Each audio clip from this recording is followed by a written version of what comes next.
All right, guys, a happy 76th birthday to The Voice. Former Elvin Bishop backup and lead singer Mickey Thomas, also lead singer of Jefferson Starship and lead singer of Starship, 76 years old today. And if you haven't, since this is Christmas Fest, check out the Elvin Bishop single Jingle Bells, which came out in, I think, 1975 or 76.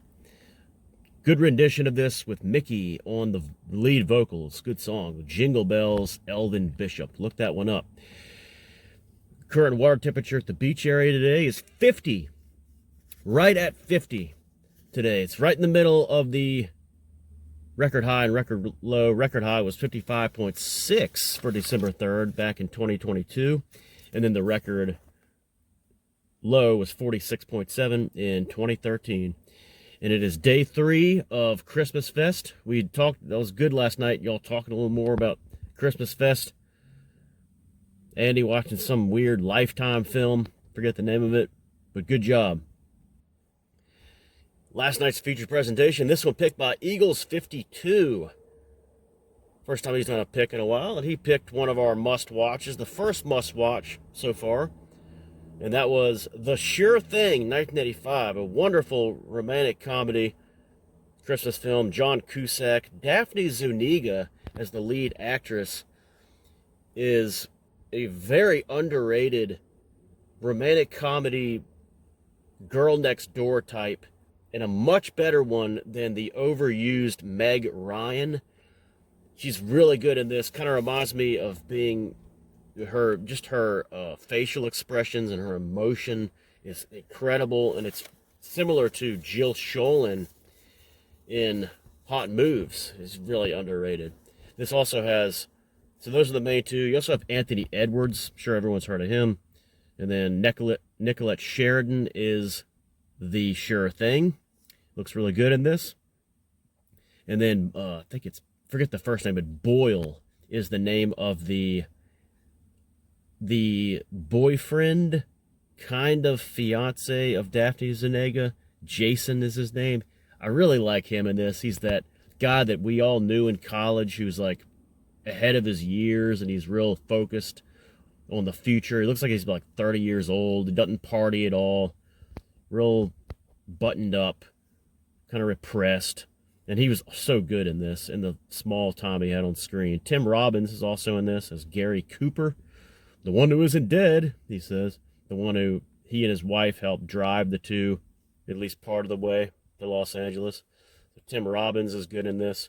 And then you have Joshua Cadman as Cusack's roommate, who, after this film, this is probably about as big as he got in a film. He was in Joshua Cadman, kind of an interesting career, like early 80s. He was in 1982's Going All the Way as the jock type, and he's also like the jock in this one too. So after this film, which was more of a mainstream film than Going All the Way, it seemed like he was at least set up for a little more time and being this kind of typecast character, but he really just fizzled out and did nothing after this. Joshua Cadman, but he's solid in this. Looked like he was going to be set up for future roles like this, but no dice.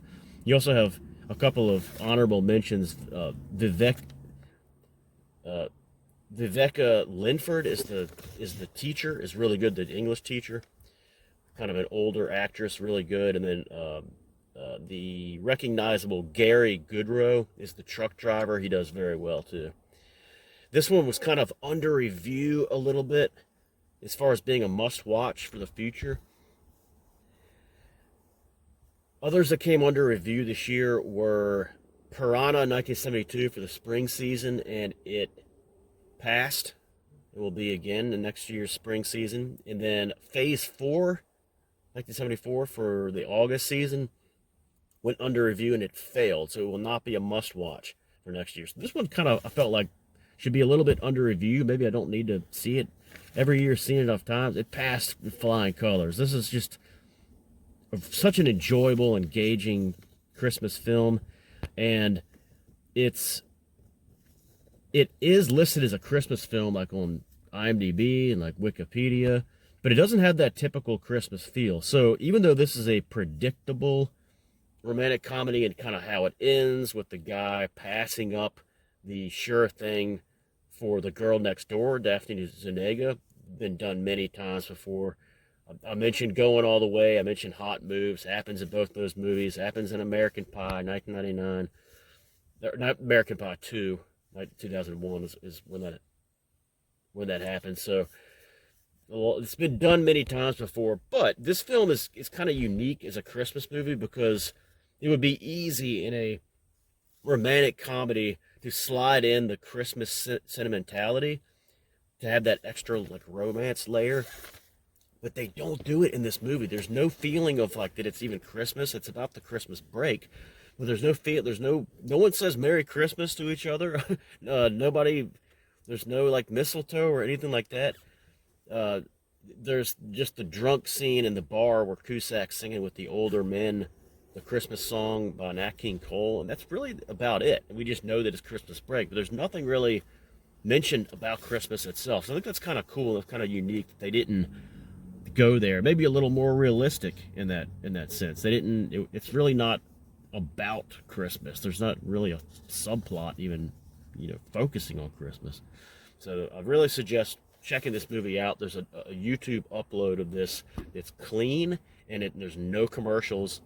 Clocks in at 94 minutes. It's worth every minute. Very good film. Last night's feature presentation, The Sure Thing, 1985.